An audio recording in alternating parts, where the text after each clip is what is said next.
ఎక్కడో పల్లెటూరులో నేను చదువుకున్నాను. దేవుడు పిలుస్తున్నాడు అనడానికి గుర్తులేదు.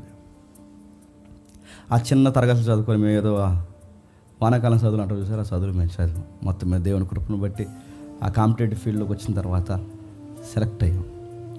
నేను మళ్ళీ చెప్తున్నాను, ఇదే స్టోరీ లేకుండా, కాంపిటేటివ్ ఫీల్డ్ లేకుండా, జాబు లేకుండా రాజమండ్రి వచ్చి జేమ్స్ సంఘం బెటర్ అంటే నేను పెడతానా? నా మాటలు మీకు అర్థమవుతలేదు. దేవుడు మనం పిలిచాడబ్బా అని ఎలా తెలుసా? దేవుడు నన్ను ఈ ల్యాండ్ మీద కూర్చోబెట్టాడబ్బా అని నాకు ఎలా తెలుసు చెప్పిన? మీరు ఒక ఆప్షన్ ఉంటుంది, గుర్తుపెట్టుకోండి, అన్నీ మూసేస్తాడు. నేను ఇప్పటికిప్పుడు వచ్చి ఇక్కడ సంఘం పెట్టాలి, నేను పెట్టను. ఎందుకంటే నా ఊరంటే నాకు ఇష్టం, నా ఫ్యామిలీ అంటే నాకు ఇష్టం, నేను పెరిగిన వాతావరణం అంటే ఇష్టం. నాకు గంట దొరికితే ఉద్యోగం వచ్చిన తర్వాత గంట రెస్ట్ దొరికితే ఇక్కడి నుంచి రాజమండ్రి నుంచి 3 hours మా ఇంటికి వెళ్ళిపోయాను.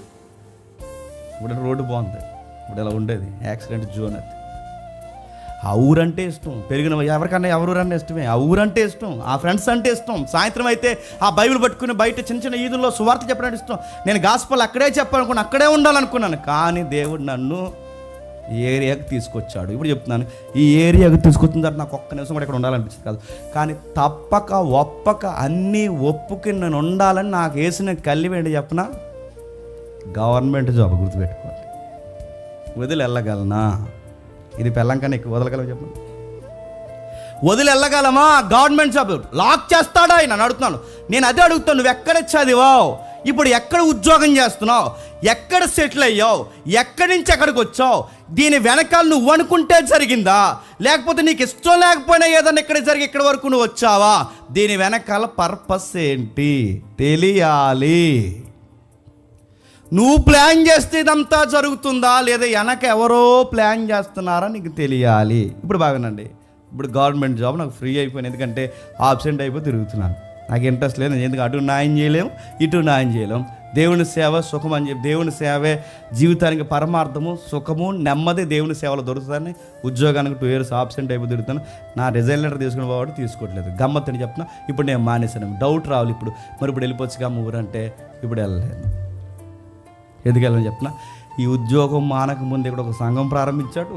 ఈ ఉద్యోగం మానక ముందే నాతో ఒక ఇల్లు కొనిపించాడు. ఇవన్నీ మీకు ఏమనిపోతుంది? నేను ఎప్పుడు ఇల్లు కొనాలనుకోలేదండి. నేను ఎప్పుడు సంఘం, అసలు నా లైఫ్ ఎవాంజలిస్ట్గా ఉండాలని నేను సంఘం పెట్టాలనుకోలేదు. ఇవన్నీ అలా నిద్రపోయే మోకాలు లేసి ఆలోచించిన నిద్రపోయిన అర్థమవుతుంది. పర్పస్ ఉంది నా లైఫ్ జర్నీకి. నా చదువుకు ఒక పర్పస్ ఉంది, నా జాబ్కి ఒక పర్పస్ ఉంది, ఇక్కడ రావడానికి ఒక పర్పస్ ఉంది, ఇక్కడ సెటిల్ అవ్వడానికి ఒక పర్పస్ ఉంది, నా సొంత ఊరు జరగడానికి ఒక పర్పస్ ఉంది.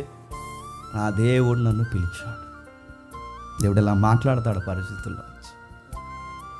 యాకోబు గారి లైఫ్ కానీ మన లైఫ్ కానీ మనం చూడండి, ఎందుకు ఎలా కొన్ని విషయాలు మన జీవితంలో జరుగుతున్నాయో ఒకసారి వెనక్కి వెళ్ళి ఆలోచించండి. నీ చదువు ఎక్కడా, నీ పెళ్ళి ఎక్కడా, నీ పరిస్థితులు ఎక్కడా, ఈరోజు 2026లో ఎక్కడ నువ్వు ఎంచుకున్నావు? ఏమైనా అర్థం అవుతుందా? యాకోబు లైఫ్తో మాట్లాడుతున్నాడు, దేవుడు ఒప్పిస్తున్నాడు, నడిపిస్తున్నాడు, ఆయన ప్లాన్ చేస్తున్నాడు. ఆయన ప్లాన్ చేస్తుంటే మీరు గమనించండి, ఈయన ప్లానింగ్స్లో ఈయన ఉన్నాడు.